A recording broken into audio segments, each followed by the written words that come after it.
How do you lead when you know your team is not bought into the latest new initiative? And if you're being totally honest, you're not sure you are either. Hello, I'm Ron Minatrea, and this is the Exponential Mindset Leadership Podcast, where our goal is to help you lead more effectively and live more fully. Now, look, we've probably all been there. I know many times I was asked to stand up in front of my team and roll out the next big thing. Now, maybe it was a new program to boost engagement, or it was a new strategic direction for the company. Or often, it was a new organizational structure, maybe the second in less than a year. In a world of constant change, all those changes begin to blur. I remember at one point, we had gone through so many changes back to back that my boss would always tell the same story. It was a story about 3 envelopes. His predecessor left him 3 envelopes the first day on the job and says, hey, if things go bad, open an envelope. So things weren't going well. He opens that first envelope and it says, blame your predecessor. Well, it didn't feel right to him, but he tried it, but certainly it didn't work. So he went on a couple more months and eventually opened the second envelope because things were still not going well. And it said, reorganize. And because it would seem like that was the flavor, right? But there was still a third envelope, and sure enough, in time, in desperation, he had to open it because things were really getting bad, and it simply said, make 3 envelopes. And we laughed. It was a funny story. He loved to tell it. But the truth behind that story isn't really funny, because what it's saying is when change is constant, people start to expect change. They just don't expect much from it. They've seen so many shifts, so many urgent priorities, they grow weary and skeptical. And often I think they feel like they're just too busy to dive into something that they don't think is really going to last. But the reality is we all know change is constant, and it's not going to slow down. In fact, it's accelerating these days. So how can we learn to lead in the face of what some have called this flavor of the month fatigue? I think we have to step back and start by looking at how we're thinking about things. Now, I've led some changes that I understood, I agreed with them, I believed in them. I've also led some that I didn't agree with, or didn't understand at least. And that's the first thing you want to examine before you stand up to announce anything. Because when we agree and understand, we bring one energy. But when we don't understand or we don't agree, we bring a whole different energy. And our team can tell. They just know the difference because people believe what they perceive more than what you say.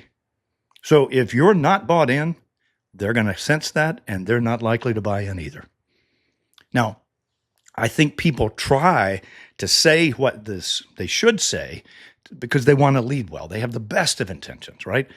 They want to follow the party line, or they want to be seen as a team player. Maybe they just have accepted that the change is inevitable and it's their duty as a leader.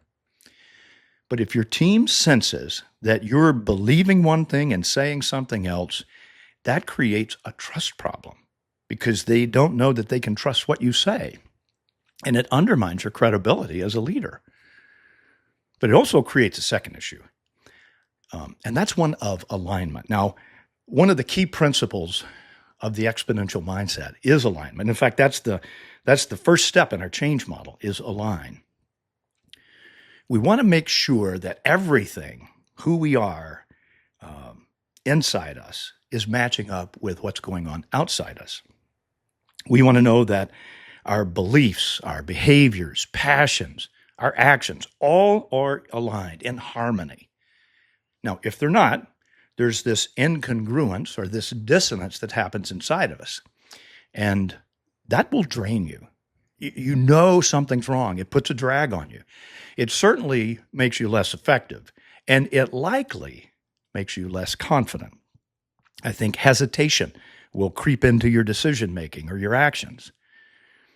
Now, to avoid that dissonance, there's a temptation to go another way, and that is to side with your team and join them in their frustration. Yeah, I don't know about this. I don't know what they're thinking. They don't get it. And I've seen people do that, and if I'm honest, I probably did it once or twice myself. But if I'm honest, that's not leading well. I've undermined and compromised my role as a leader, one, but also I have seeded an us versus them mentality that can kill a culture and the effectiveness of an organization. So what's the answer? What's our best path forward? We know we want to lead well. We want to be honest. We want to speak with integrity. We want to build trust. We want to be part of a healthy culture and an effective organization. So what's the answer? I want to offer 3 things that I think we can do that'll help navigate it.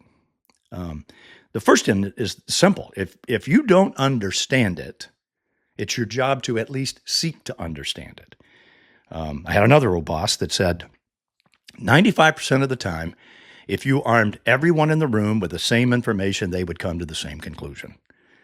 And what he was saying was, if our leaders have chosen this new strategy or this new path or this new direction, what is it that they know that I don't know? Is there someone I can talk to gain a better understanding of that? Do I know who the people were that made this decision? That's key, because when you understand who makes a decision, what level that's coming from, you can at least begin to put yourself in their shoes and try to find their perspective. And it's almost a guarantee that it's going to be a broader perspective than you've been thinking with. It's going to be bigger than your team. And so if you can put yourself in your shoes, or let's say put yourself in the shoes of your boss's boss, probably somebody you know, but somebody that thinks at a broader level than you, what are they seeing? What are they thinking? What's that perspective? Are they seeing that this is being driven by things happening in other parts of the company, for instance, or maybe other parts of the world, or certainly is it something to do with some things happening in the competitive landscape?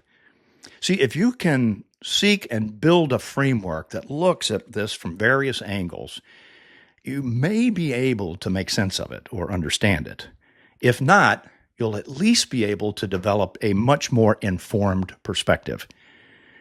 And that's something that you can share with your team. And you can do that without making it us against them, or without saying, I don't really believe in this, right?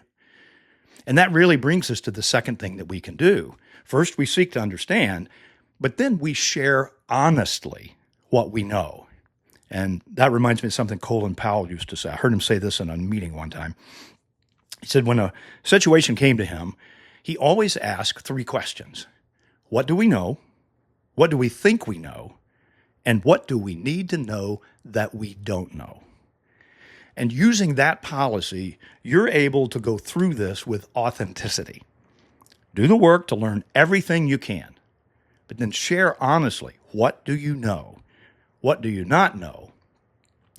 And why does it matter to your team if you can make that connection? You can do this without undercutting the mission of your team or of the initiative. And phrases that might help here are, here's the perspective I've been able to gain, or here's why I think this matters to us. And that really brings us to the third thing I would offer for you to do. See, sometimes I think the resistance is not about the initiative being right or wrong. It's about whether or not it connects to the daily work that I do. What does it mean to us? Why does this matter? Or what can we do with this? If they can't see themselves in it, they'll struggle to engage with it. So, good leaders are also good translators. And this is especially true, I think, for what I call the middle leaders, the senior managers, the directors, even vice presidents who are leading, but they're also following at the same time. But we take then that higher corporate level goal, the initiative, and it may at that high level sound or feel abstract to our team.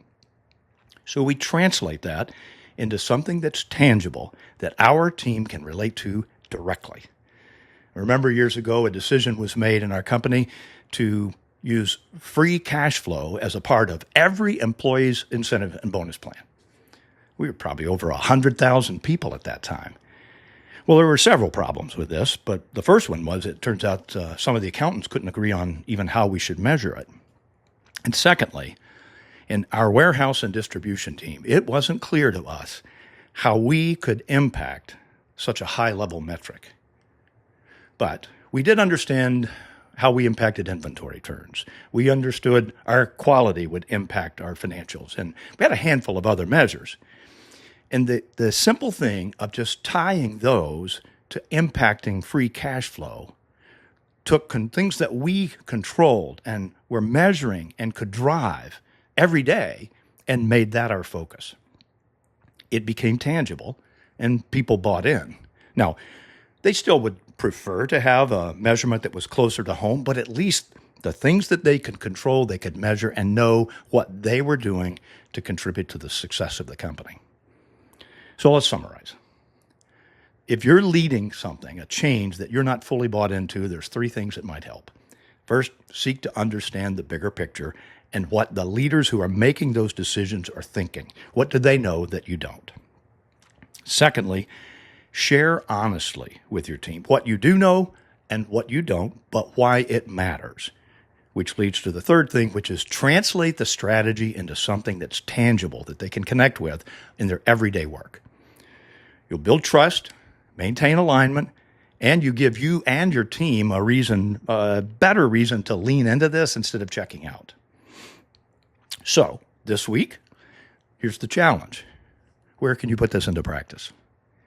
Is there an initiative where your words are saying one thing, but deep down, you're not bought in? Can you think of one initiative or change that you've been not giving your full support to? Do you feel that incongruence or dissonance inside? Are there places where you need to go back and say, wait, I'm a little out of line here. I need to bring that back in line. And by changing the way I think about that, it's going to make me a stronger, better, more confident leader. And remember, changing how you think changes how you lead and how you live. Hey, thanks for joining me today. I'd love to hear how this plays out for you. And as always, have a great day.